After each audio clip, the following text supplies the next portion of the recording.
কোথায় যাচ্ছ? বন্ধুদের সাথে আড্ডা মারতে। তাহলে ঘরের কাজ কে করবে? আজ থেকে আমি আর ঘরের কাজ টাজ করতে পারবো না। তাই নাকি? কিসের আনন্দে? কোনো আনন্দে না, তোমার দাদা মারা গেছে। আচ্ছা, আমার দাদা তো অনেক আগে মারা গেছে।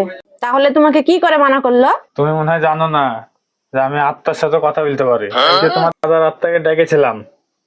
তো কি বলছিল আমার দাদা? খুব রেগেছিল তোমার উপরে, আর বলছিল আমার তো বিশ্বাসই হয় না যে আমার নাতি আমার নাত জামাইয়ের সাথে এরকম ব্যবহার করে। আর বলছিল যদি আজকের পর থেকে এরকম ব্যবহার করে তাহলে সে আমার মরা মুখ দেখবে। মরা মুখ? তাজা মুখ না, না মরা।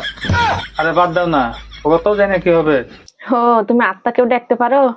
আচ্ছা, আমার যে চাচা ইতালিতে আছে, ওই চাচার আত্মাকে দেখো দেখো তো। হ্যাঁ, এখনই ডাকছে, দাঁড়াও। হ্যালো, চলে এসছে, কথা বলো। আচ্ছা চাচা, আপনি তো বেঁচে আছেন, তাহলে আপনার আত্মা এখানে কি করছে? তুমি যদি আত্মা দেখতে পারো, আমি আত্মা দেখে থেকে বাহির করতেও পারি। আচ্ছা, কিভাবে?